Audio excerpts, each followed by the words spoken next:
मैं यशवी सिंह जनमीडिया टीवी से। मैं आज श्री कृष्ण की नगरी द्वारिकापुरी का रहस्य बताते हैं, जो कि समुद्र में दफन है। गुजरात के काठियावाड़ क्षेत्र में अरब सागर के द्वीप पर स्थित है श्री कृष्ण की नगरी द्वारिकापुरी। इसका ज़्यादातर हिस्सा समुद्र में करीब 80 फीट नीचे डूबा हुआ है। द्वारिकापुरी का अपना एक धार्मिक, पौराणिक और ऐतिहासिक महत्व है। द्वारिकापुरी की खोज के बाद ऐसा पहली बार हो रहा है जब आप समुद्र के नीचे जाकर कृष्ण की नगरी देख सकते हैं। हालांकि इसके लिए पहले ट्रेनिंग लेनी होगी, क्योंकि समुद्र में इतनी गहराई तक जाना कोई सरल काम नहीं है। यह बेहद जोखिमपूर्ण मामला है। स्क्यूबा डाइविंग के जरिए देख सकते हैं द्वारिकापुरी।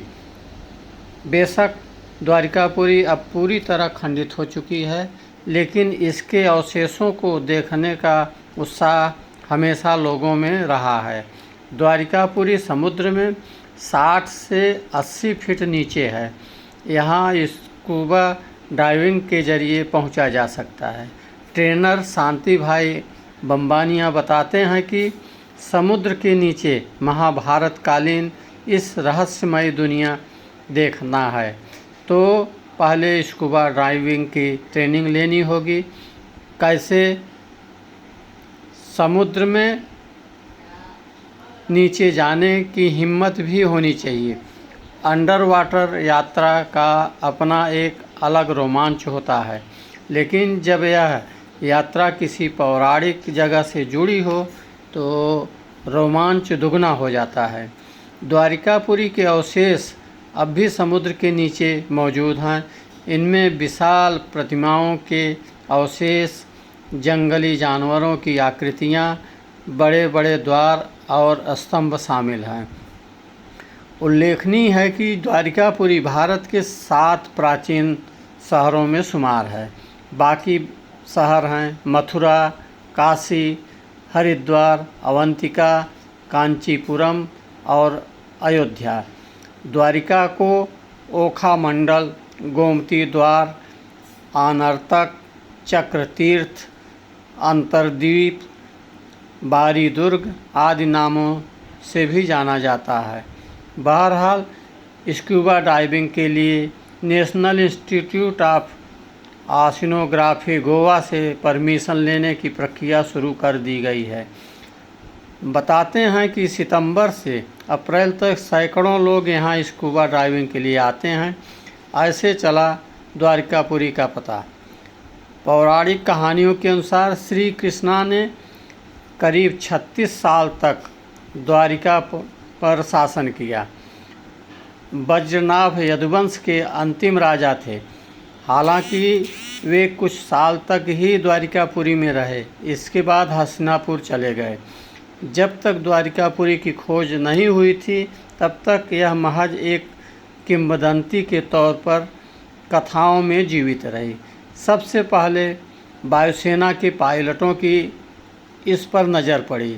इसके बाद राष्ट्रीय समुद्र विज्ञान संस्थान ने सोनार टेक्निक से समुद्र के अंदर जाकर करीब 4000 वर्ग मीटर क्षेत्र में अपनी रिसर्च शुरू की।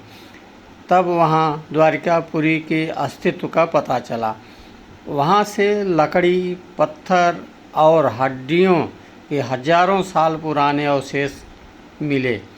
माना जाता है कि ये अवशेष महाभारत कालीन हो सकते हैं। ऐसे समुद्र में डूब गई द्वारिकापुरी। वैज्ञानिक रिसर्च बताते हैं कि हिमयुग समाप्त होने के बाद समुद्र का जलस्तर बढ़ा। इससे दुनिया भर में कई तटवर्ती शहर समुद्र में डूब गए। द्वारिकापुरी भी उनमें से एक है। इस थ्योरी को लेकर संशय बना हुआ है। दरअसल महाभारत का इतिहास 5000 साल पुराना है, जबकि हिमयुग 10,000 साल पहले समाप्त हो गया। बहरहाल पौराणिक मान्यता है कि कृष्ण ने जब मथुरा छोड़ा तब यदुवंशियों की रक्षा के लिए अपने भाई बलराम के साथ मिलकर द्वारिकापुरी की नींव रखी थी।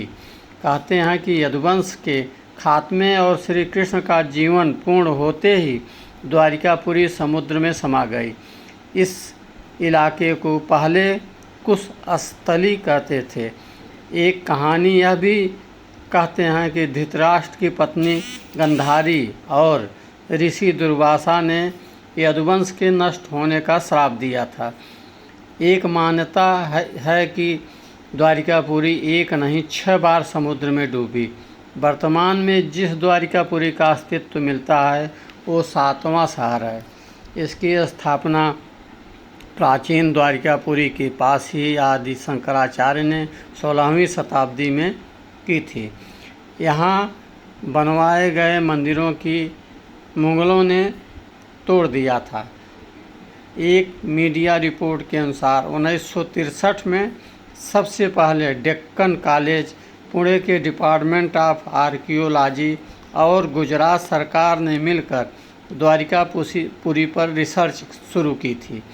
तब यहाँ 3000 साल पुराने बर्तन मिले थे। इसके बाद आर्कियोलॉजिकल सर्वे ऑफ इंडिया की अंडर वाटर आर्कियोलॉजी विंग ने खोज शुरू। मौजूदा द्वारिकापुरी की कुछ ऐसी है। वर्तमान में गोमती द्वारिका और वेस्ट द्वारिका का अस्तित्व ही बचा है। गोमती द्वारिका में श्री रणछोड़ राय मंदिर या द्वारिकाधीश मंदिर मौजूद है। इसे 1500 वर्ष पुराना मानते हैं। यह मंदिर 7 मंजिला है। इस मंदिर के आसपास समुद्र का पानी भरा हुआ है। इसे गोमती कहते हैं। इस मंदिर के दक्षिण में आदि गुरु शंकराचार्य द्वारा स्थापित शारदा मठ भी है।